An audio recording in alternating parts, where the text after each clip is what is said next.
Want to talk about something. Oh Lord. Okay. Wait a minute, let me take my glasses off for this, y'all. Okay. So, This is our journey. We're healing together.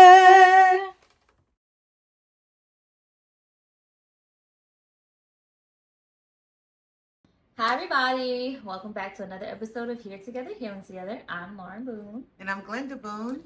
and we are a mother-daughter duo. For you all who are new, we're a mother-daughter duo talking about navigating adult child parent relationships, but obviously coming from a mother daughter perspective and living our best lives beyond estrangement.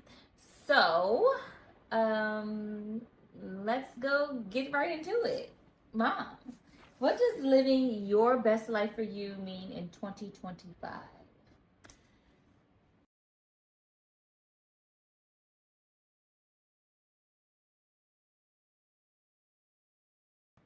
Living my best life in 2025 for me means focusing more on me as an individual and what I want. Mm-hmm. Um, and that's kind of hard for me because for years, decades, I've lived my life on servicing and doing what others want. So I kind of lost not even knowing what I want. So 2024, I kind of focused on thinking about things and writing things down and trying to reconnect with myself. So 2025, I want to try to start like implementing some of those things. Mm. Yeah. So. Okay, I like that for you. Yeah. Yeah. Which means that it's going to be different. Mm-hmm. Probably different for you and for your dad and some family members because it'll be a change for y'all. Like, wow. I think. Well, I guess it might be a change. I'm interested to see what that change would look like. Yeah. You'll see. Okay, we'll see. And you? I was about to say, you gonna ask me? I said in you. She already started. And you? For me, it just means to stay the course, and I think for me that means just really be disciplined in the things that I've set out to do, and making sure that I'm showing up for me in the way that I want to.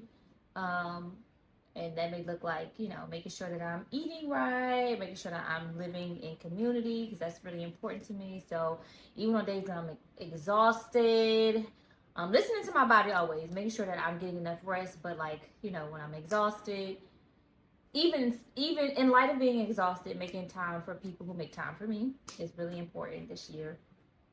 And really being creative. I think this is my year of creativity and not just consuming a lot. So really being a creator in whatever that my lane of creativity is. So that's what living my best life in 2025 means for me. What's this more detail? I mean, yeah, you the one being all secret. You're talking, you'll see. You'll see. So I guess, okay, I'll see. Well, because Lauren, you have a tendency to hold people accountable. So if I say it, if I say it right now, world, Lauren is going to be holding me accountable and will for it down the road. So that's the only reason why I'm not sharing it. But as we do episodes, I will share it. As I do it, I'll share it. How about that? Is that fair? That's fair. That's fair. So more leaning towards like the mother-daughter relationship in 2025. I did in being honest and authentic and having, the conversation to heal out loud. Yeah. Oh, and also this is the anniversary of our Good Morning America segment. Is it? Last year.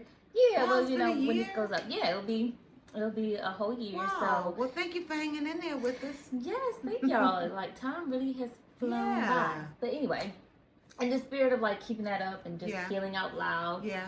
And continuing to have, the mother-daughter relationship that I think we both want, right? I did want to talk about something. Oh Lord. Okay. Wait a minute, let me take my glasses off for this, y'all. Okay. So, the other day I called you. Yeah. Do you remember? Mm-hmm. When you were locked up? Yes. Thought you were locked up? Yes. Mm-hmm. So I called you and I thought I was locked out, Mm-hmm. and I called you because I needed help, right? And when I said I need help, it was just like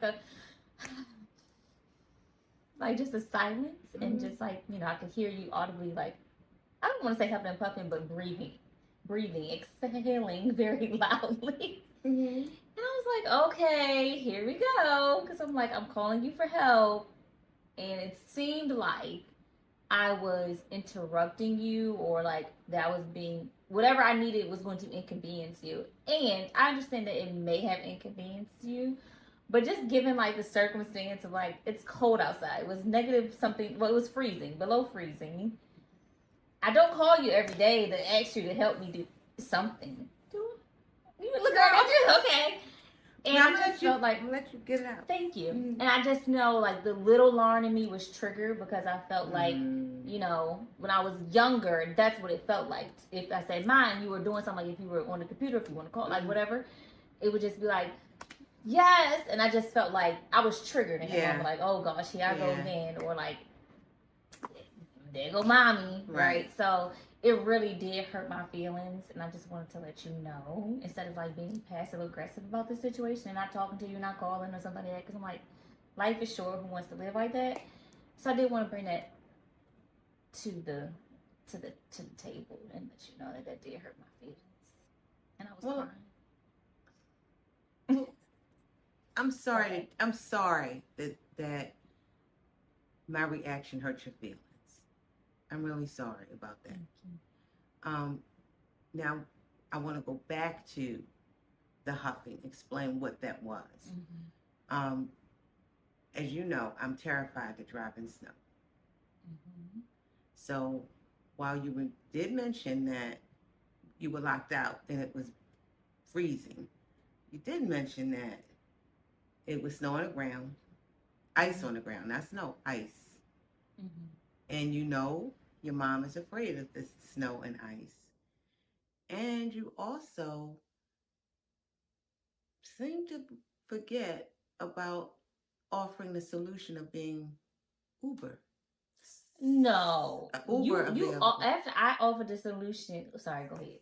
So when I said okay, even though I did say okay, I did huff and I was exasperated, but that was because I was trying to figure out how am I going to get out this icy driveway. That's what that was. That's what you heard. So probably what I should have done and what I have to work on being better is I should have communicated that to you. I should have said, Lauren, it's icy out here and it's snow out here. I'm scared to drive on ice. That's probably what I should have said. But that was my feelings. And that's what you heard. It was the exasperation of how am I going to get out this driveway in the ice. And it being really cold, how long it's going to take me to get to her because it's so cold, because I'm going to drive like a snail. So I'm thinking all of these things, and that's why I'm doing this. So, yeah, I'm sorry that it triggered you. And next time I would just really work on communicating that, like really bringing it out instead of feeling it and leaving it in. Yes. And I think that would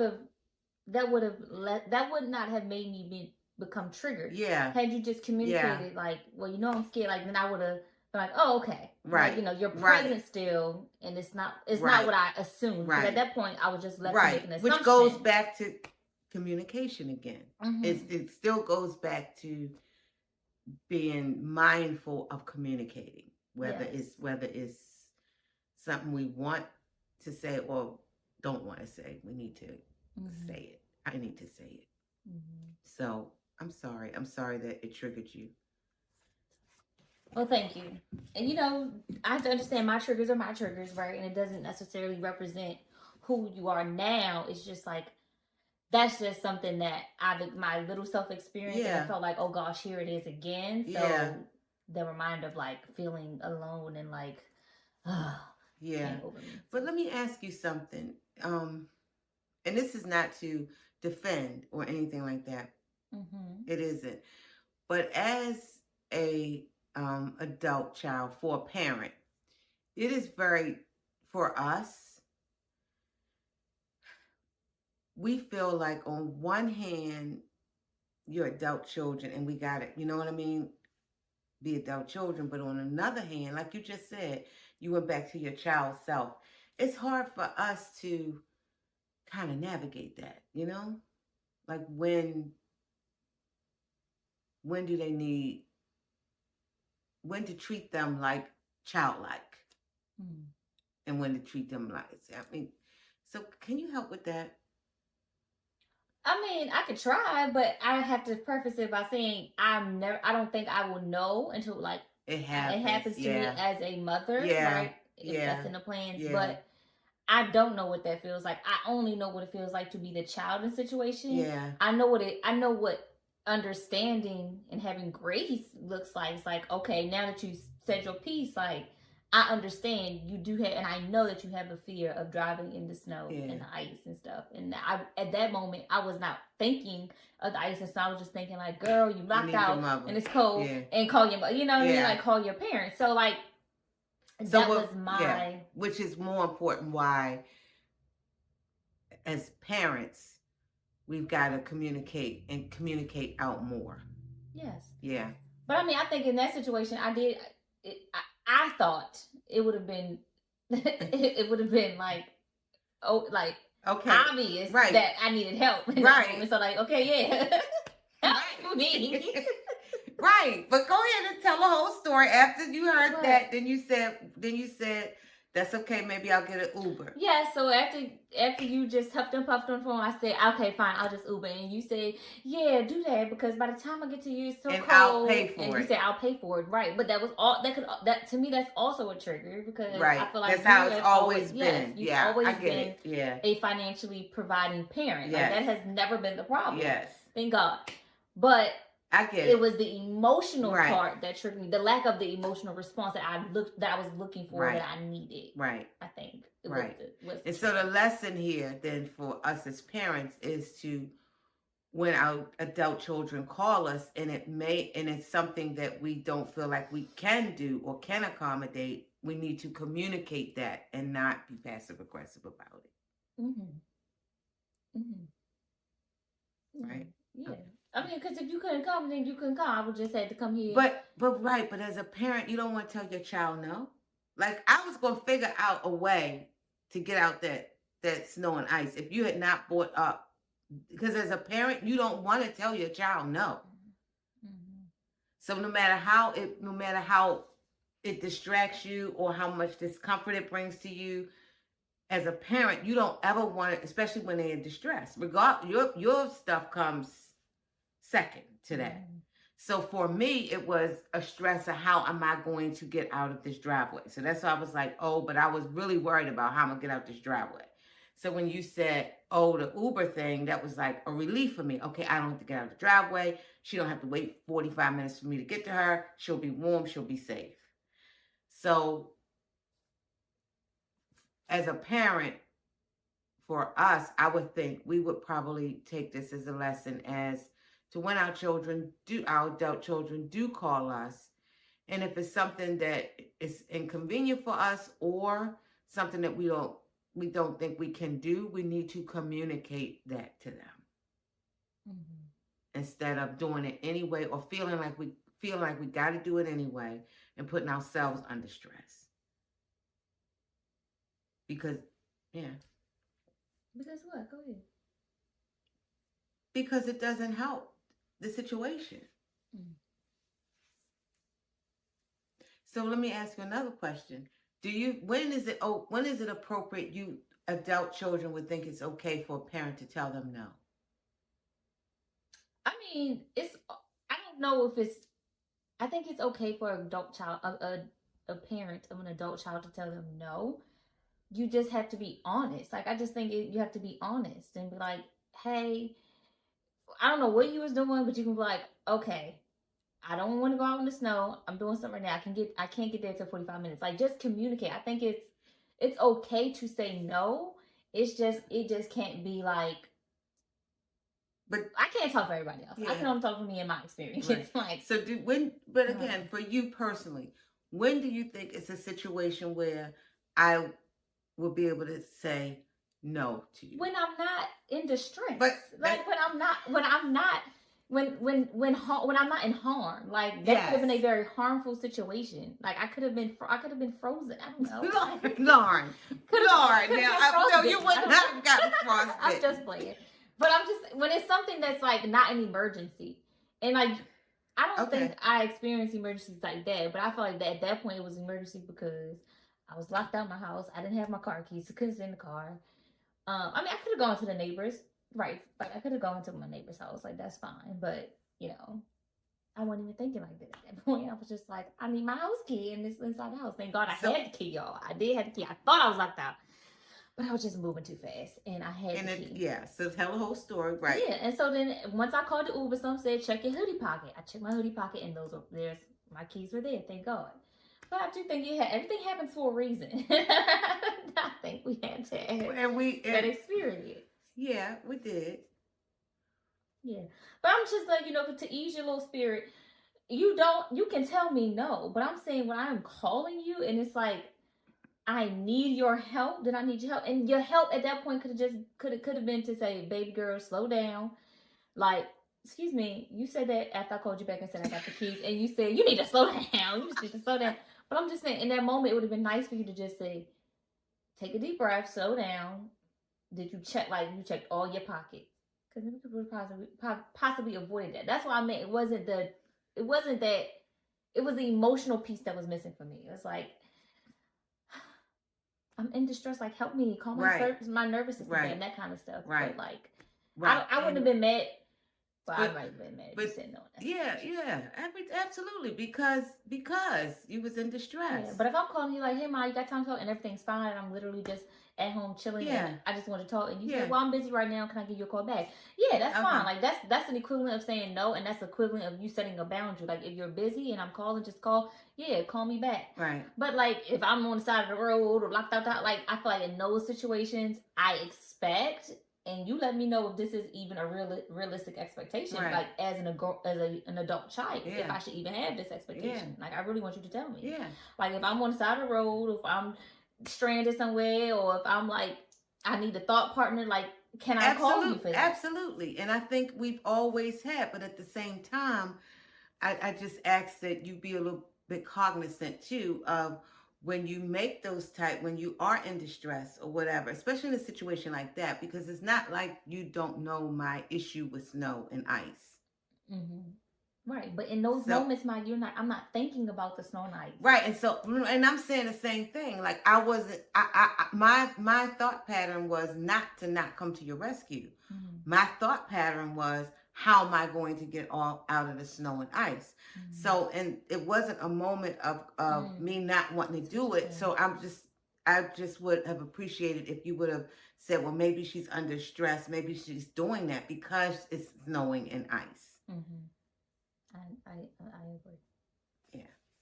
You're right. Because, yes. Absolutely. And I'm sorry that I did not give you that grace and understanding in the moment. Yeah, that's okay. So, I mean, that's why we communicate. Yes. So, let's hopefully we can move from this type of communication. I mean, this is great and all, but we have to move to like active communication. Absolutely. Like, next time, don't be huffing and puffing. Like, say, let me think about this real quick, and then say, or like, give me a minute, I'm thinking, so that I don't become alert. Like, oh, here we go. Right. Little Lauren's gonna be sad again. Right. And if it is a snowy or icy situation, hopefully it won't happen again. Right, but if it does, and you under stress, just understand when I call Mom, I know she's gonna be under stress. Or say, Mom, I know you're under stress. I know you're probably nervous about the snow and ice, and then that will help ease me, and then I could get you to help me say you're going to be okay, and I'll help you get out the driveway. You know what I'm saying? That kind of thing. Well, now I know that if it is a situation where I'm in snow or ice, maybe mom is not the one I need to call because of, and it's, no. And I'm not saying it's like, No, I'm you saying, are. no, I'm not. I'm saying this because you obviously have a fear. That's going to make you more stressful. Then it's going to be both of us stressed out. The stress helping the stress. Like, I'm considering, like, you know, that's just not an area where I need to call mom. Like that, and I think that's fine. I'm not penalizing you against that at all. Trust me, I'm not. And I don't want you to feel like that. I'm just saying, you know, maybe I'll call you for something else, and then I call dad for that, or somebody else. You did it that week, and I comfortable. felt penalized because the very next day you had something. You needed something, bring you something, and you called dad to ask him to bring it. Well, okay. So- you want to talk about that? I'm just saying. So I felt like that's how I felt. I'm like, okay, I'm being punished. I'm being penalized no. for No. because because No. that's how. But I mean that's how I felt Yeah. because in the past that's what y'all would do. Yeah. If I couldn't do That was nothing, the I'll next be. day. I What just day go was to that? daddy. Yeah. I just go to daddy. I just call my daddy. I just go to daddy. Well, Ma, now you have to understand. Yeah. You have to understand that dynamic. Yeah, that's what I'm saying. But that's what I'm saying. I understood your triggering moment because it did go back to all of that. Yeah. But see, I mean, that's how trauma works. That's how trauma works. And it's really just you gotta work at it. And All you can't the time. let it, can't let that. That's because that's what I didn't. I didn't want that one moment or one trigger to like undo, you know, all the work that we have done. Yeah. Like in where our relationship is now. But, yeah. We came a long way. Excuse me. Yes, ma'am. Praise the Lord. Hallelujah. Because it'd be like, normally it'd be like, okay, Lauren, whatever. And then I went to go to the board. Mm-hmm. And we go our separate ways. So, praise God. Yes. Hallelujah. Amen. All hearts and minds clear? Do we need to talk a little bit more? No, all hearts. Come on. We told y'all we was going to keep it real, y'all. And living our best life just is a part of it. You gotta have those tough conversations. I'm sure we'll have more, but hopefully, you know, we would have communicated prior. Yeah, I mean, but that's growth. Yeah, the key is not to become passive, to not become passively aggressive, to not move into that. And I think I could have gotten to that point of like, nope. I'm not going to talk to her. I'm bad. I'm pissed. But I think we talked about this in a few episodes past, like making sure you build your support system because, you know, they matter, right? And I was able to like process to be able to even have that conversation with my mother, so. Oh. Okay, guys. I'm feeling you. I'm feeling you. And, yeah. For all the moms out there, you know it's tough, but we press through. We press through. We learn, and we process, and it's always learning because it is a different dynamic. And sometimes your adult children, even though they are adults, sometimes they do go back into a childlike state. And they do need us, and we got to be able to recognize that too. We got to be able to separate the two. While we're so busy saying, okay, they're grown. We got to recognize that when they will go back, and they will have a time where they'll be in a childlike state, and that's when they're going to need us to be there, and we got to recognize it. And adult children, we have to recognize that our parents are human too. And sometimes they don't have the capacity to be everything, to have the world stop because of an emergency that we have. So giving them grace and understanding is definitely needed as we continue to matriculate as adults. Because at the end of the day, I'm an adult. And I probably could have just called an Uber in the first place and not have asked my mom to come. So. I love you. Well, until next time, our journey. We're healing together.